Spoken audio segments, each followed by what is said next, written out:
Hello and welcome to episode 12 of the Footy with Fletch podcast. Today we are speaking with four-time Premiership player from the Hawthorn Football Club, Gary Buckenara. Hello, Gary. Fletch, how are you? It's nice to be with you on this nice Saturday morning. I'm very well, thanks. It's a lovely day. How are you today?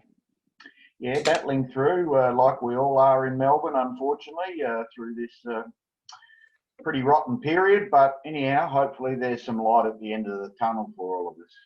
Yeah, I could not agree more. So I guess the first sort of question that I want to ask is, which team did you support growing up as a kid? Well, I'm from WA, Fletch, so all my footy as a young lad was played in WA, so I followed a team over there called West Perth. And eventually, when I joined the WAFL ranks, I played for a club called Subiaco.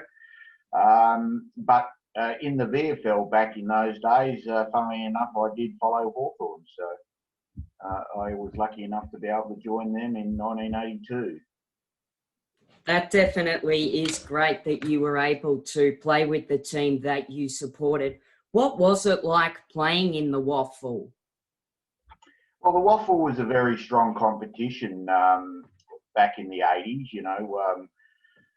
There were some very good players, as we know, that have come, to the VFL back then from WA, and it continues to be a very good breeding ground for players right through to today. So football's very good. The grounds were a lot bigger in WA than they were in the VFL, and generally there were no cricket pitches on all the grounds. So that and the soil base was more of a sandy soil.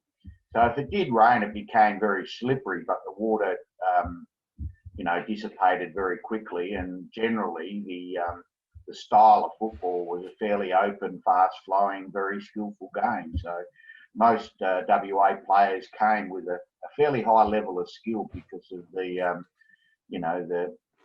climate, I guess, the types of grounds we played on as juniors and into the WAFL. It definitely sounds like a great competition. Is it true that at age 20, you were more interested in playing high-grade cricket than you were interested in football? Well, yes. From quite an early age, I actually played first-grade district cricket for a club called Scarborough when I was 17 years of age. So I played with some great players, Dennis Lilly, Rod Marsh, Tom Hogan, Greg Shippard, Mick Malone, Sam Gannon, Robbie Langer. So it was a very star-studded side, and it was great. And I really enjoyed the cricket, being a middle order batsman and a medium pace swing bowler. Why did you choose to go down the path of AFL rather than cricket, Gary?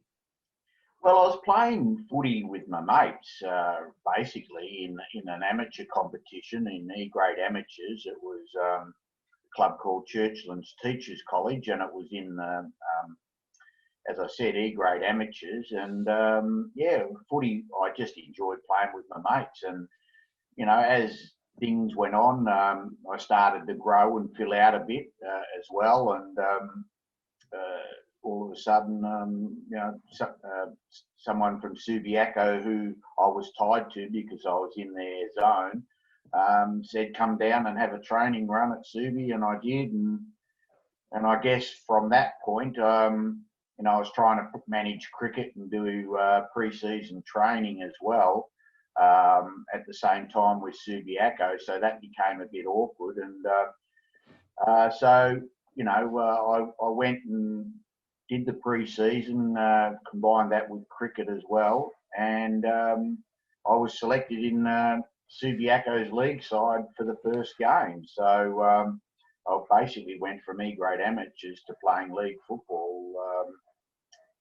in the space of one pre-season, I really never looked back. And then you know, after 6 games, I was selected in the state team for WA to play against South Australia. And every club back then had these things called 4-4s that they got 2 per year that they could sign the interstate players on. And every club wanted me to play for them, every VFL club. So they all offered me to sign a 4-4. And so footy sort of took over a bit. I still tried to play cricket, but it was at a time really where the dual sports was very hard to do because they overlapped so much. And in the end, I chose footy, and I guess I'm glad I did. Yeah, it definitely does sound like an interesting journey for yourself. How did you deal with the bumps on the ride of your football journey? And looking back at your career, was it a positive journey? Oh yeah, when you look back, I struggled with quite a few injuries, especially in the '83 grand final when I snapped my patella tendon after 3 minutes, and that took me best part of a couple of years to get over. And but I was lucky enough to return and playing another 3 premierships after that. And although it did cut my career short, that knee injury, having to retire at around 30 years of age, or 31 years of age, I look back with a lot of pride to be able to play in such a successful side in an era, have made wonderful friends. So any journey in life or in sport or whatever has its ups and downs. It's very rarely that you go through smooth sailing in anything to do with life. That's the way it is, and it's just how you adapt and meet the challenges of adversity when they do strike. And I'm pretty proud, that I did have some ups and downs, particularly during footy, but I've been able to stay involved in the game for close on 40 years now, so I'm really proud of that. And and I've really enjoyed the friends that I've made too. You've definitely had a great career in football. Of course, you mentioned your patella tendon injury, which you suffered in the 1983 grand final. You were in hospital for, I believe, 18 days with that injury. What was that time like? It was very tough because at the time I was allergic to morphine, which is the main painkiller that gives you a little bit of respite from pain. So I could only sort of get relief from pethidine, which sort of made you sleep, but you'd wake up immediately in pain, whereas the morphine, they can control the level of pain on a constant basis, but the pethidine you couldn't use too often, and it was more that I pretty much had to put up with the pain. And yes, that was a tough period. I went in weighing 83 kilos, and 18 days later I got out weighing 63 kilos, so I lost 20 kilos in 18 days due to the pain and just the nauseous, the pain that caused, just not feeling like I could eat. Well, that definitely must have been a difficult part of your career. So, of course, in 1987, you were the centre of Jim Stynes running over the mark on the football field to give a 50-metre penalty away for you to go back and have a kick at goal after the siren. What was that experience like for you, Gary? Yeah, well, it was. I wish it was 50 metres, Fletch. It was only 15 metres back at that time. 50 metres would have put me at the top of the goal square, which would have been a bit easier. But as it was, it put me about 35 to 40 metres out, with a swirling breeze at Waverley Park. And I guess that's a moment, it's an individual moment, and it was very nice to be able to do that and get my club into a grand final. It's a bit of a childhood dream when we're down the park all the time as young kids kicking for goal, and you'd always kick that final kick of the night before you had to go home, and it was to win the grand final. And doing it to win a preliminary final for your club at the VFL level was a wonderful personal thrill. Would have been even better if we could have won the grand final in '87, but we were beaten by Carlton on the day. Yeah, definitely would have been a great moment in your career.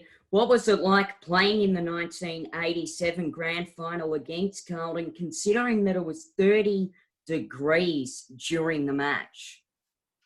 Yeah, well, I think out in the field it was even hotter than that, Fletch.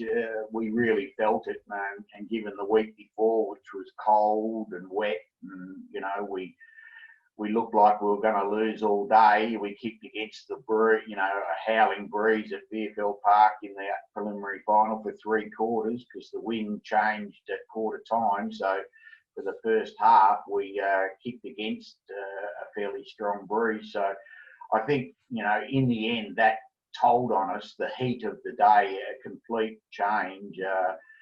By half time, we were pretty much done. And, even though we tried hard, we just couldn't get ourselves back into the game. Carlton had a nice lead at half time and we just couldn't peg them back. And,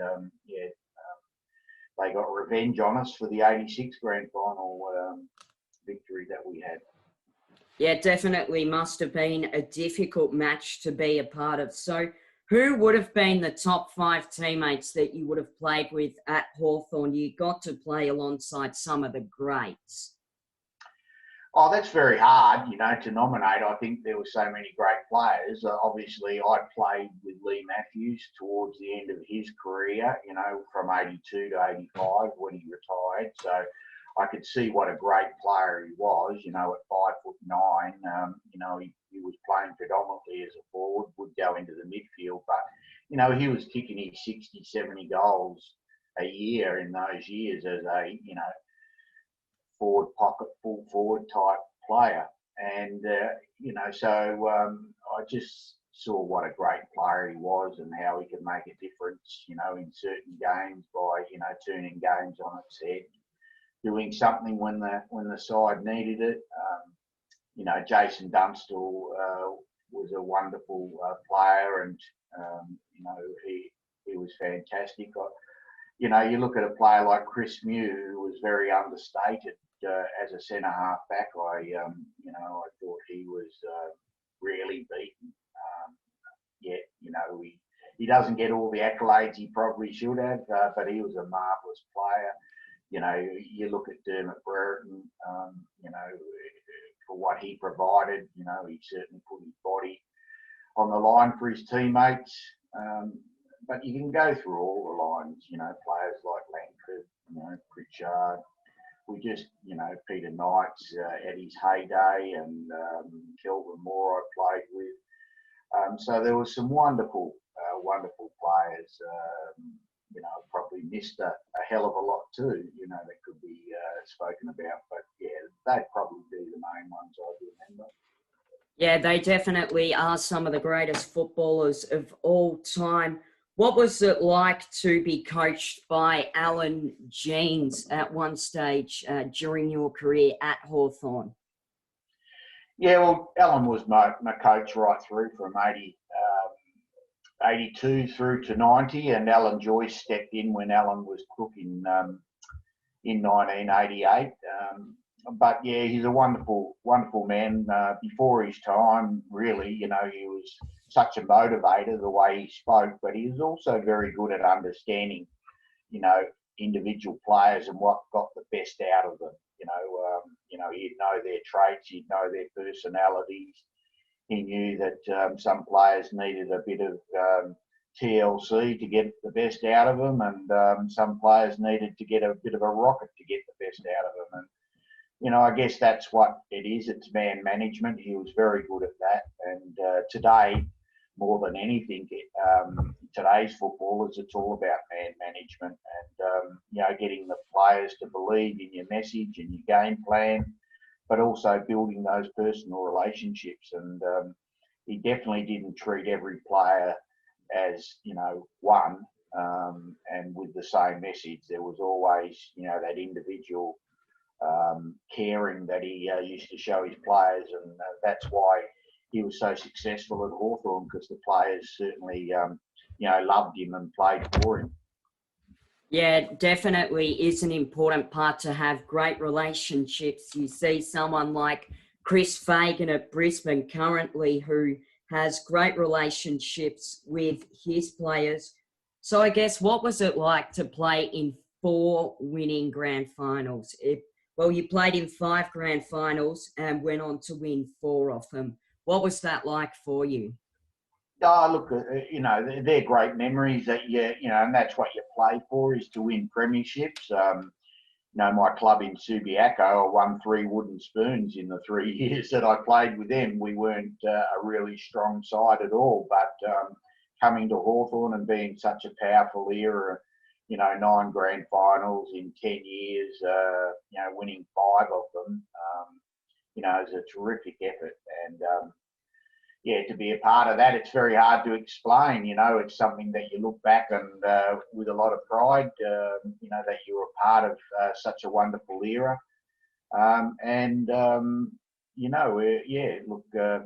Very humbled to be such a part of a great group that is remembered. To win 4 premierships as a player is great, and having a great career at Hawthorn, not only as a player but as a recruiter too.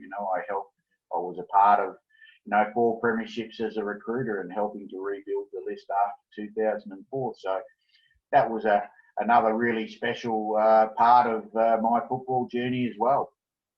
Yeah, you mentioned you were the list manager at Hawthorn. In one of your drafts, you recruited Roughhead, Franklin and Lewis.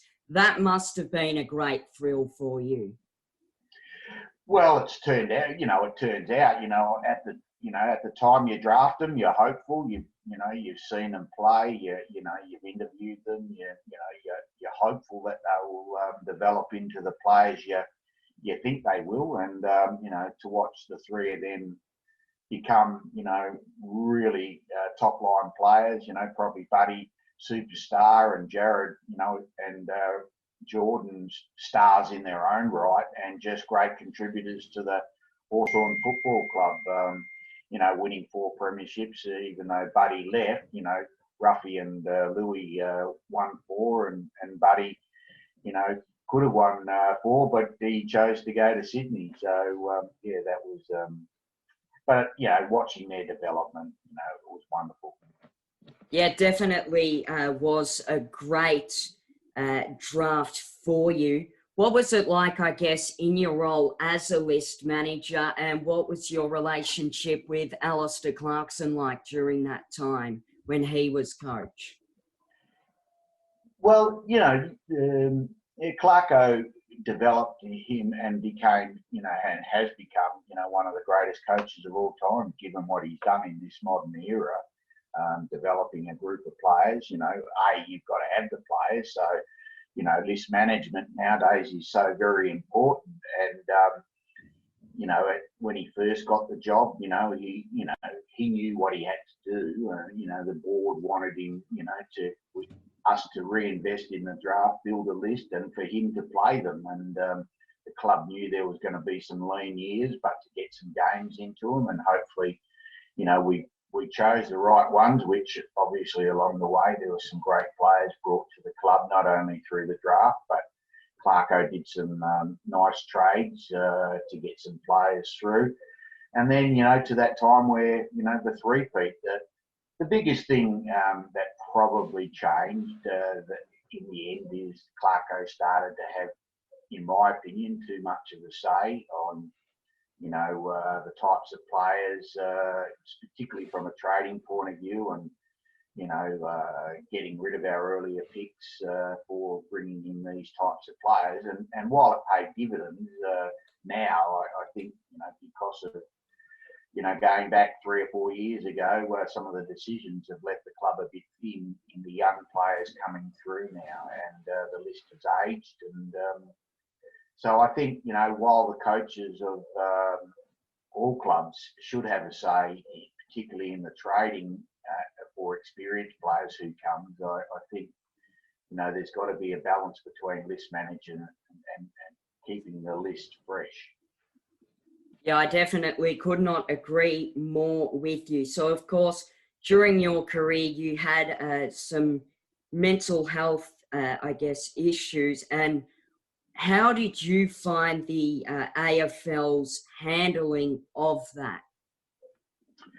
Well, back when we were playing, it's probably since 2000 become quite good with the Players Association and the duty of care that all clubs have, and the understanding that depression is certainly an illness and can happen to anybody in society, and particularly if there's been a trauma or traumas, and that can happen to players who may get delisted when they're not expecting to, or having a major injury which affects their career or ends their career.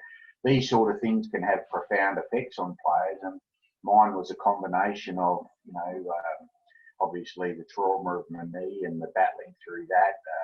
My mother was injured very badly in a car accident and eventually passed away and was made a paraplegic from that accident. And I lost most of my money that I earned in football due to trusting people and financial people, and those people basically help themselves. And so that was a combination for me. And I spent a lot of time talking to people and seeking help, and found that eventually, and found the right combination of things for me. And that's very important for anybody out there listening, that if you are feeling that it's very hard to get out of bed, or life's not worth living, or you feel like you've let everybody in your life down, going through this COVID, there is going to be a lot of that, unfortunately, on the horizons. And if you find yourself in a dark place like that, it's really important to seek help and to talk to somebody, whether it's a friend or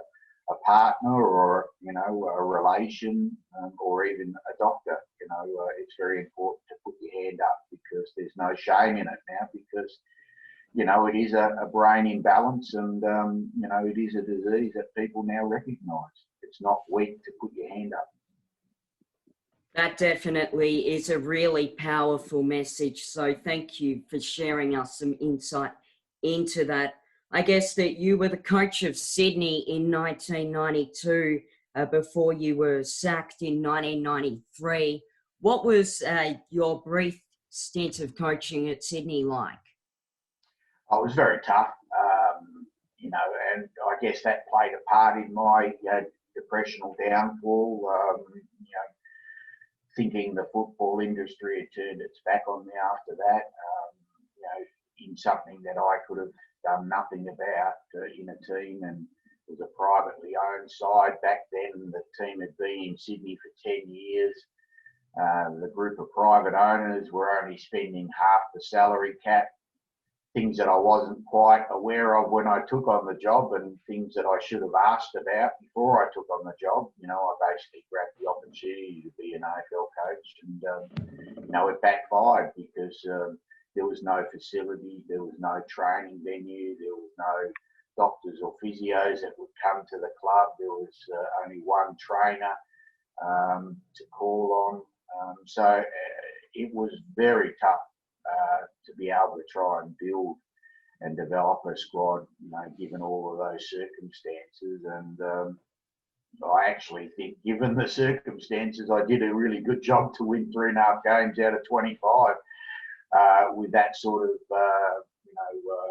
support that you had behind. So, but, it is what it is. And, it's good to see Sydney has, really kicked on, and it's important for the national competition. We have a strong Sydney side, and with GWS also performing well, it's certainly very important to have that presence in the biggest state in Australia.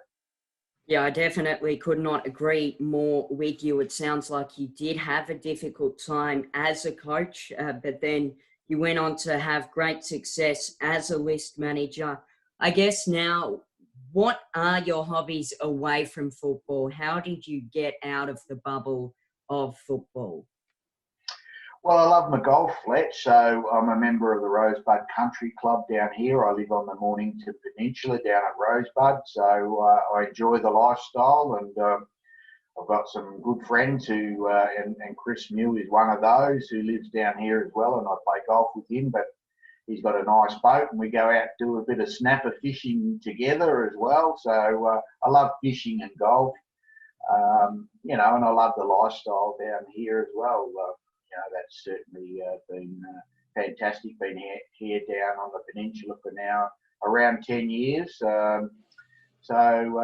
Enjoy that and enjoy the lifestyle. I enjoy watching footy and still do my articles in the Herald Sun and rate all the lists, which I'm doing presently at the moment. That keeps me, gives me a bit of a hobby in football as well. So that's enjoyable. It's just nice to spend some time with my family. I'm a grandfather of 3 young children, which is nice and exciting to be able to see my son and my daughter's family starting to grow and having a little bit of influence in their lives as well. So, things are going quite well. Thanks, Fletch. Yeah, definitely sounds like you have a great lifestyle. So thank you very much for talking to me today on the Footy with Fletch podcast. It was great to talk to you. Likewise, Fletch. Thanks for having me, and all the best to all your listeners out there. And it's a very interesting finish to the season. With this COVID, it'll be great to see how the Gabba at night handles the grand final. So that's something to look forward to as well. So thanks again for having me. Thank you very much. So there you have it, episode 12 of the Footy with Fletch podcast. Thank you for listening to episode 12 of the Footy with Fletch podcast. It was great to have your company. A very special thank you to Gary Buckenara for giving up his time to talk to me as well. So stay tuned for episode 13 of the Footy with Fletch podcast. Goodbye for now.